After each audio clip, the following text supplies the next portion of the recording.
Hello friends, हमारे channel Hindi I T गुरु में आप सभी का स्वागत है। जैसा कि हम लोग पढ़ रहे थे भाग 20 यानी संविधान संशोधन अमेंडमेंट ऑफ इंडियन कॉन्स्टिट्यूशन।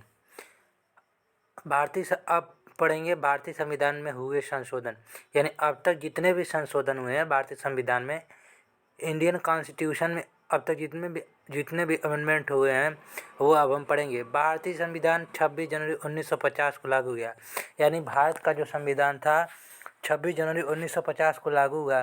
प्रथम संविधान संशोधन यानी पहला संविधान संशोधन 1951 में पारित किया गया, यानी सर्वप्रथम संविधान संशोधन 1951 में पारित किया गया और तब से लेकर आज तक लगभग 104 संविधान संशोधन पारित किए जा चुके हैं। यानी जब से संविधान लागू हुआ था तब से अभी तक 104 संविधान संशोधन पारित किए जा चुके हैं। सर्वप्रथम पहला संविधान संशोधन अधिनियम 24वां संविधान संशोधन अधिनियम 1971 को होता है। इस संविधान के अंतर्गत अनुच्छेद 13 व 368 में परिवर्तन कर, यानी अनुच्छेद 13 और अनुच्छेद 368 में परिवर्तन कर संसद को मौलिक अधिकारों सहित यानी फंडामेंटल ड्यू राइट सहित संविधान के किसी भी उपबंध में संशोधन करने का अधिकार प्राप्त है। ऐसा गोकुलनाथवाद में उच्चतम न्यायालय के निर्णय को निष्प्रभावी बनाने के लिए किया गया। यानी इस अधिनियम के तहत अनुच्छेद 13 व अनुच्छेद 368 में परिवर्तन कर संसद को मौलिक अधिकारों सहित संविधान के किसी भी उपबंध में संशोधन करने का अधिकार प्राप्त है। ऐसा गोकुलनाथवाद में यानी ऐसा एक वाद विवाद यानी वार्तालाप होता है उच्चतम न्यायालय के निर्णय में निष्प्रभावी बनाने के लिए किया गया है। अब हम पढ़ेंगे 25वां संविधान अधिनियम यानी 25 अमेंडमेंट एक्ट 1971। इस अधिनियम में बैंकों के राष्ट्रीयकरण से जुड़े विवादों को दूर किया गया, यानी इस अमेंडमेंट के तहत बैंकों में राष्ट्रीयकरण से जुड़े जितने भी विवाद थे उन सबको दूर किया गया।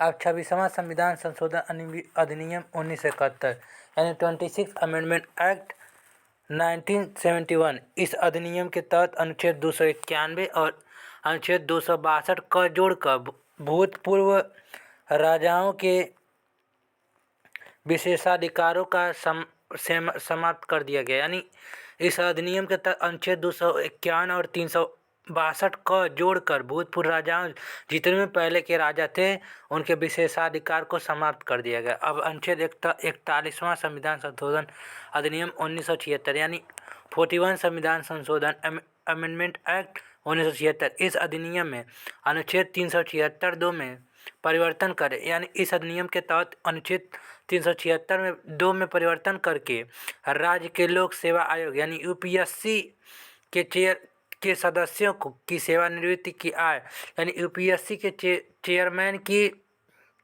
रिटायरमेंट की आय 60 वर्ष से बढ़ाकर 62 वर्ष कर दिया गया। अब 42वां संविधान संशोधन अधिनियम 1976। यह अब तक किए गए संविधान यानी 42 अमेंडमेंट एक्ट अधिनियम 1976। यह अब तक किए गए संविधान संशोधन में सबसे व्यापक, यानी जितने भी अभी तक संविधान संशोधन हुआ है उसमें सबसे यह व्यापक तथा विवादास्पद संशोधन है। यानी इसमें विवाद अधिक से अधिक की इस संशोधन में हुए हैं। आंतरिक आपात के दौरान किए गए इस संशोधन में यानी आंतरिक आपात के दौरान किए गए संशोधन में लगभग संपूर्ण संविधान का पुनर्निरीक्षण किया गया। यानी आंतरिक आपातकाल होने के बाद भी इस संपूर्ण संविधान का पुनर्निरीक्षण किया गया, यानी दोबारा निरीक्षण किया गया। इसी का कारण से इसे लघु संविधान की संज्ञा दी जाती है, यानी इसी कारण की वजह से इसे लघु संविधान कहा जाता है।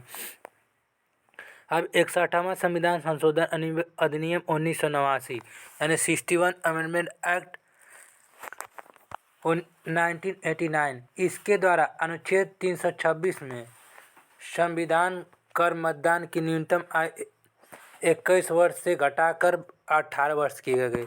यानी इस अनुच्छेद के तहत इसके द्वारा अनुच्छेद 326 में संविधान संशोधन कर वोट देने की आयु 21 से घटाकर 18 वर्ष कर दी गई।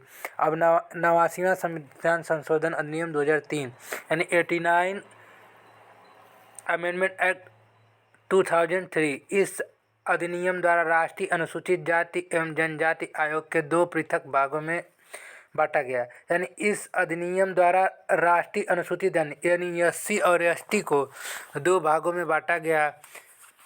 जाति आयोग तथा पहला जाति आयोग तथा दूसरा राष्ट्रीय अनुसूचित जनजाति आयोग में विभाजित किया गया। अब 93 संविधान संशोधन अधिनियम 2005 यानी 93वां संविधान संशोधन 2005। इस संशोधन द्वारा संविधान में अनुच्छेद 15(5) जोड़ी गई। यानी इस संविधान संशोधन यानी 93वां संविधान संशोधन 2005 के द्वारा संविधान में अनुच्छेद 15(5) को जोड़ा गया। इसमें व्यवस्था किया गया कि राज्य, निजी या राज्य द्वारा सहायता प्राप्त या गैर सहायता प्राप्त शिक्षण संस्थानों सहित सभी शिक्षण संस्थानों में सामाजिक तथा शैक्षणिक दृष्टि से पिछड़ा एवं अनुसूचित जाति तथा जनजाति में प्रवेश लिए विधि बना सकेगी। यानी SC ST में किसी भी स्टूडेंट को एडमिशन लिए उसके लिए विधि बनाया गया। अतः इसके द्वारा शिक्षण संस्थानों में पिछड़े वर्गों के लिए आरक्षण का उपबंध है। यानी इस अधिनियम के तहत पिछड़े शिक्षण संस्थान यानी पढ़ाई लिखाई के मामले में पिछड़े वर्ग के यानी जो निम्न वर्ग में आते हैं उनको विशेष आरक्षण दिया गया है।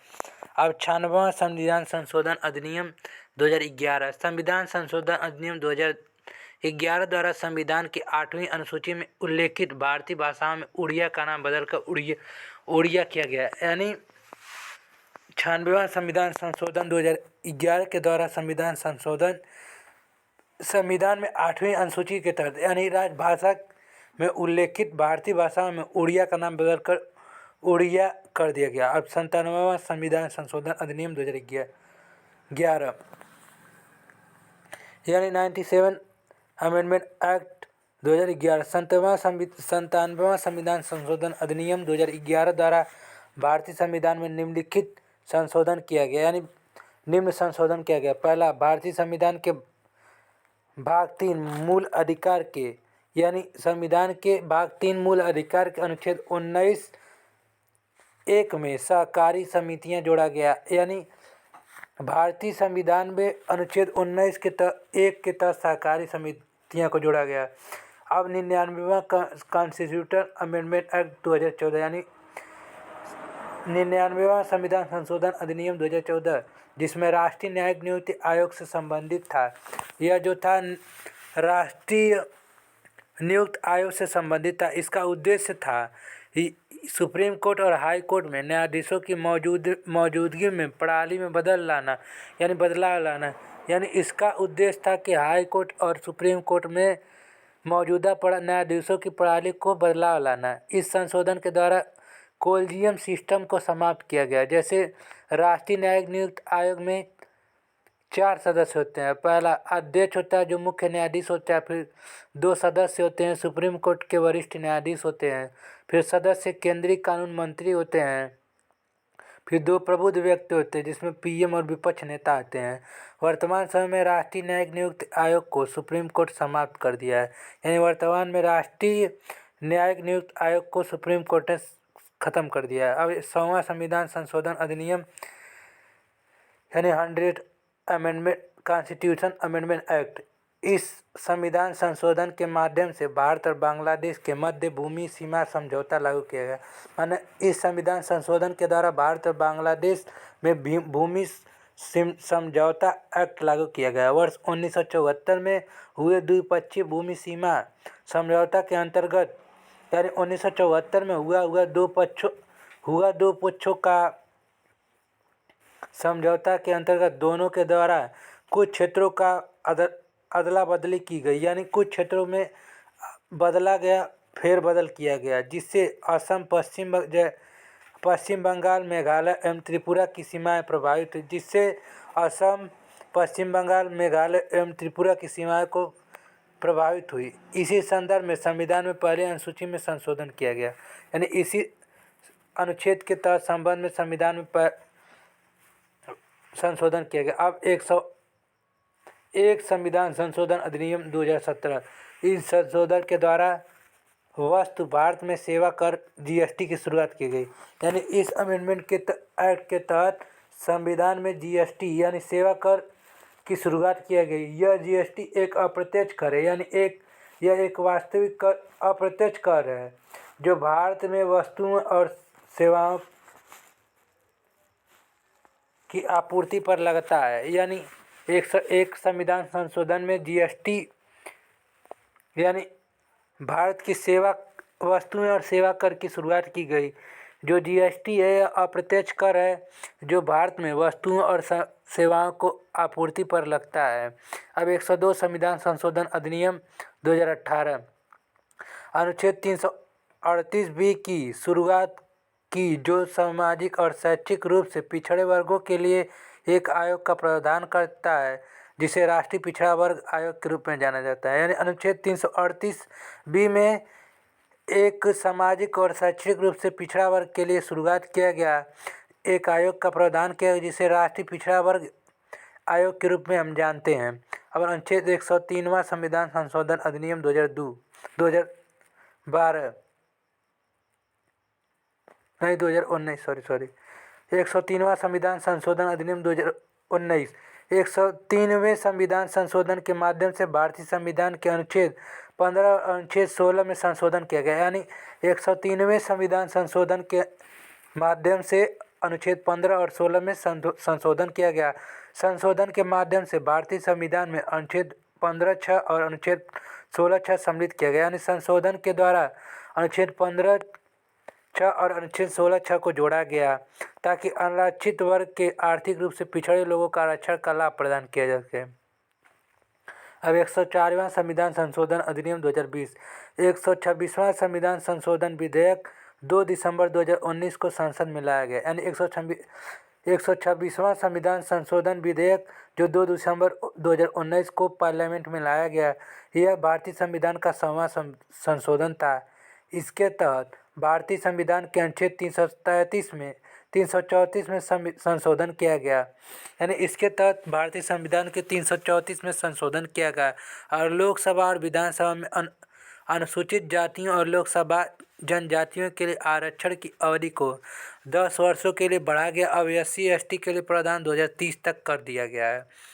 अब 104वां संविधान संशोधन अधिनियम 2020, यानी इसके द्वारा लोक सेवा के 2 एंग्लो इंडियन यानी जो चुने जाते थे राष्ट्रपति के द्वारा, वो 2 एंग्लो इंडियन को समाप्त और अनुच्छेद 331 और राज्य विधानसभा के 1 एंग्लो इंडियन को अनुच्छेद 333 के प्रावधान को समाप्त कर दिया गया, यानी 2 एंग्लो इंडियन एक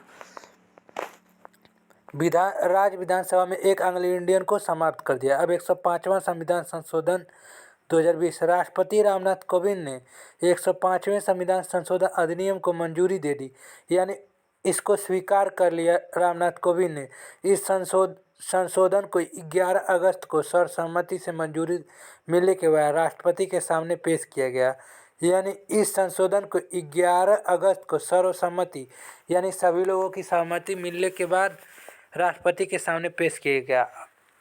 अब यह टॉपिक हम लोगों का समाप्त हो जाएगा। अब नेक्स्ट टॉपिक अगले वीडियो में, तब तक के लिए थैंक यू।